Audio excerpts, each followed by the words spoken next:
اتنے وہ اس وقت کے اتنے امیر تھے کہ لوگ ان کی جاہو جلال کو دیکھ کر ان کی عمارت کو دیکھ کر حسرت کرتے تھے کہ کاش کہ ہمارے پاس بھی ہوگی، ہم بھی اتنے امیر ہو جائیں. ہاں، جیلسی. تو مفسرین بیان کرتے ہیں کہ جب قارون حد سے زیادہ فخر کرنے لگا، وہ سمجھتا تھا کہ میرا خزانہ کبھی ختم نہیں ہوگا. وہ اللہ تعالیٰ کو بھی چیلنج کرنے لگا کہ وہ بھی برباد نہیں کر سکتا، میرا اتنا محفوظ سسٹم ہے. اللہ تعالیٰ نے شدید زلزلہ کے ساتھ خزانوں سمیت غرق کر دیا. جب اللہ تعالیٰ کی کبریائی کو اس نے چیلنج کیا تو اللہ تعالیٰ نے شدید زلزلے کے ساتھ اس کو ختم کر دیا. یعنی کہ عذاب آ گیا تھا. یہ اس سے پہلے جو لوگ ایسی دولت کی تمنا کرتے تھے وہ توبہ کرنے لگے. بیٹا، یہاں آپ کے دماغ میں یہ بات آ رہی ہوگی کہ اس نے اللہ تعالیٰ کو چیلنج کر لیا. بڑی خطرناک بات کی ہے. بڑی خطرناک تھی بیٹا. وہ تو ایک دہریہ تھا. دہریہ مینس ایتھسٹ، جو اللہ کو نہیں مانتے. اللہ کو نہیں مانتا. تو وہ اللہ تعالیٰ کی عظمت و جلال کے تصور کو نہیں سمجھتا تھا. اچھا پاپا، یہاں پہ میں آپ کو ایک چھوٹی سی بات بتاؤں کہ رات کو مجھے کہتے میرے پاس آئی. آپ دیکھیں ایک 12-13 سال کی بچی جو ہے وہ مجھے آ کے بتا رہی ہے کہ ماما میں بڑا سیڈ فیل کرتی ہوں ایک بات پہ. میں نے کہا کس بات پہ بیٹے؟ ماما یہ جو ایتھسٹ لوگ ہوتے ہیں ان کو کیا پتا، ان کو یہ فیلنگ ہوتی ہے دنیا میں یہ تو جو دنیا ہے وہ سائنٹیفکلی وہ دیکھتے ہیں ان کو کہ اکارڈنگ ٹو سائنس چل رہی ہے اور اس کے پیچھے بنانے والا کوئی نہیں ہے. یہ اللہ تعالیٰ، دیر از نو گاڈ بیہائنڈ دیٹ. تو یہ صرف اور صرف دنیا خود ہی چل رہی ہے. یہ ایتھسٹ لوگوں کا ہے. تو ان کو یہ نہیں پتا. مجھے کہتی ہے کتنی بڑی بات ہے. ان کو یہ نہیں پتا ماما کہ آفٹر ڈیتھ ان کے ساتھ یہ کیا ہونے والا ہے. اگر ان کو پتا چل جائے تو میں سیڈ فیل کرتی ہوں ان لوگوں کے لیے کہ کاش ان کو پتا چل جائے. کتنی ایک چھوٹی سی بچی مجھے بات سمجھا رہی ہے. پھر مجھے کہتی ہے کہ ماما اگر ہم پریزنس فیل کرنا چاہیں نا اللہ تعالیٰ کی، اگر ہم غور کریں تو ہمیں اللہ کی پریزنس فیل ہوگی. مطلب میں اس کی بات پہ پاپا مجھے میرے رونگٹے کھڑے ہو گئے کہ کتنی خوبصورت بات اس چھوٹی سی بچی نے مجھے کر دی ہے کہ اگر ایتھسٹ لوگوں کو یہ پتا چل جائے کہ اللہ کیا ہے اور اللہ کی پریزنس کیا ہے تو دنیا، ہم مسلمان نہیں سمجھ سکتے پاپا. ہم نہیں سمجھ سکتے. ہم ایتھسٹ لوگوں کو کیا کہیں. میں اس کو اس ٹائم کہہ نہیں پائی یہ بات کہ ہم مسلمان نہیں سمجھتے کہ اللہ کی پریزنس کیا ہے. یہی بات ہے کہ ہم مسلمان ہو کر یہ غلطی کر بیٹھتے ہیں. ایگزیکٹلی. اچھا جی کنٹینیو کریں. نیکسٹ. آپ کو پتا ہے کہ اس وقت پاکستان کا سب سے اعلیٰ مرتبہ کس کا ہے؟ Prime minister, president. ہاں، صدر پاکستان اور وزیر اعظم پاکستان کا. بالکل ٹھیک ہے. تو یہ لوگ جوش اور غصے میں آ کر اللہ تعالیٰ کو گواہ بنا کر چیلنج کر بیٹھتا ہے. بالکل. سمجھو اس وقت زوال شروع ہو جاتا ہے. میں نام لے کر بدنام نہیں کروں گا. ہاں جی ٹھیک ہے، بالکل ضرورت نہیں ہے، ویسے ہی بات کریں.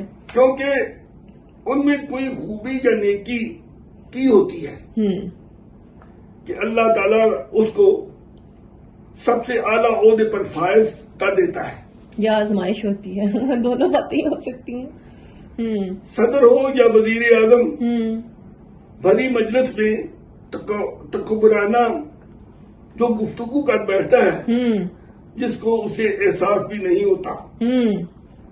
میں ان کے کہے ہوئے الفاظ کو کوڈ کر رہا ہوں تاکہ مجھ سے گستاخی نہ ہو. اللہ تعالیٰ مجھے معاف فرمائے. اللہ تعالیٰ ارشاد فرماتے ہیں اگر اللہ لوگوں کو اس کی وجہ سے پکڑے جو انہوں نے کمایا، بالکل، یعنی کرتوتوں کی بنا پر دنیا میں اس کا فوری فیصلہ ہو جائے تو اس زمین پر کوئی چلنے والا زندہ نہ بچے. بے شک. بالکل. یعنی اتنی بات ہے کہ بھی اگر فوری طور پر اس کا حساب کتاب اللہ تعالیٰ لے تو لے کوئی بھی دنیا میں وہ ہاں. انسان تو پھر وہ ہے ہی تو نہیں, وہ زندہ نہ بچے. زندہ نہ یہ بچے. اتنی بڑی بات بہت ہے. بڑی بات ہے, بہت. کیونکہ اللہ تعالیٰ غلطیوں پر پردہ ڈالتا ہے اور اس دنیا میں رسوائی سے بچا لیتا ہے. بے شک. اگرچہ وہ خود ہی حساب کتاب کے لیے لوگوں کے سامنے چیلنج کر بیٹھتا ہے ہاں. تو اس کو کہتے ہیں بلندر.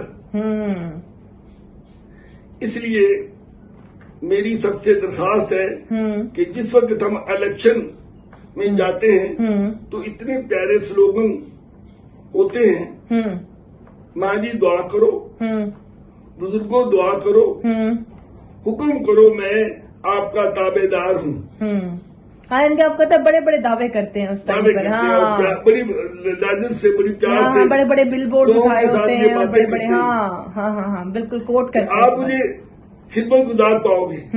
اتنی عزت و انکساری پیش آتے ہیں کہ اس جیسا کوئی انسان اچھا ہم ہے کو ہی ہو ہی نہیں. نہیں سکتا. ہاں ایگزیکٹلی, ہر بندہ کرتا ہے یہ, ہر جو بھی پوزیشن پہ آتا ہے دعوے ایسے ہی ہوتے ہیں جب الیکشن میں جاتے ہیں. الیکشن سے پہلے. ایگزیکٹلی. ہاں. کاش کامیابی کے بعد ایسا خوبصورت رویہ ہو. تو کیا ہی کہنے ہیں. صحیح بات ہے. اس دنیا میں ہاں. بڑوں بڑوں نے دعوے کیے. اس کی ایک مثال میں پیش کر رہا ہوں کہ روس اور امریکہ اور اس کی یورپی طاقتوں نے مل کر دعویٰ کیا تھا کہ افغانستان کی اینٹ سے اینٹ بجا دیں گے, چند دنوں میں فتح کر لیں گے. جب ان کے غرور و تکبر کی حد نہ لگی, حد ہونے لگی, تو خود ہی انہوں نے جنگ میں امن کے بنائے ہوئے اقوام متحدہ کے سنہری اصول تار کر دیے. بلگرام کے شہر میں 200 حافظ طلباء کے مدرسے کو بم سے میا میٹ کر دیا. افغانستان کے لوگوں پر بڑی بڑی مصیبتوں کے پہاڑ ٹوٹے, لیکن وہ نہیں روئے, مگر اس منظر کو دیکھ کر تمام مرد و زن داڑے مار مار کو روئے اور بددعا کرنے لگے کہ اے اللہ تعالی ہماری مدد فرما. اور اللہ تعالیٰ نے ایسی مدد فرمائی کہ نقشہ بدل گیا, فتح کی بجائے زوال شروع ہو گیا. 40 سال سے زیادہ کی محنت اللہ تعالیٰ نے خاک میں ملا دی. اللہ اکبر. دم دبا کر امریکہ بھی بھاگ گیا. اب افغانستان میں مسلمانوں کو کی حکومت تو بن گئی, مگر سب خزانے خالی تھے. کافی علاقے بمبارمنٹ کی وجہ سے قابل کاشت نہ رہے. ادھر سے بے شمار معاشی پابندیاں لگ گئیں. اب ان کا جذبہ یقین دیکھو کہ IMF اور ورلڈ بینک نے سود پر رقم دینے کی پیشکش کی, لیکن ان کا اللہ تعالیٰ پر یقین کامل دیکھو. انہوں نے فرمایا کہ ہم بھوکوں مر جائیں گے لیکن سودی قرضہ نہیں لیں گے. صاف انکار کر دیا. تو اتنی بڑی انہوں نے یعنی لالچ دی, اس کے باوجود ان کا ایمان دیکھو کہ انہوں نے یہ کہا کہ بھی ہم نے پیسے نہیں لینے لیکن ہم مر جائیں گے. تو اللہ تعالیٰ کی غیبی مدد کیسے آتی ہے؟ جی, حدیث میں آتا ہے کہ اگر مومن پیٹ کی بیماری, موذی بیماری یا زلزلہ جیسی آفات سے وفات پا جائے جی, تو وہ شہید ہوتا ہے. اب جو افغانستان میں زلزلہ آیا ہے جی, تقریباً بیٹا 1200 کے قریب اللہ تعالیٰ کو پیارے ہو کر یقیناً شہید کے رتبے کو پہنچ گئے. بے شک بے شک, کوئی شک نہیں. اب دوسری طرف لوگوں کی ہمدردیاں خود بخود بیدار ہو گئی دور نہ جائیے. ہمارا ملک پاکستان اس زلزلہ سے پہلے ایک ٹرک خوراک بھیج دیتا. میڈیا نے اتنی تنقید کرنی تھی. خود تو ادھار لے رہے ہیں, ایک ایک کوڑی کے محتاج ہیں, لیکن زلزلہ کی وجہ سے منفی پہلو مثبت میں بدل گیا. اب دنیا کے مسلم ممالک ہوں یا غیر مسلم, سب کی طرف سے کمبل, خوراک اور ضروری اشیاء بھیج رہے ہیں. یہ ہے غیبی مدد. جی. بن مانگے خود بخود دیے جا رہے ہیں. آخر میں اللہ تعالیٰ سے دعا ہے کہ اللہ تعالیٰ سب کو آسمانی زمینی آفات سے محفوظ رکھے. ہم کسی امتحان کے قابل نہیں ہیں جی. کیونکہ ہم بڑے بے صبرے ہیں. خوش رہو. خدا حافظ. پاکستان زندہ باد. Thank you. اللہ حافظ.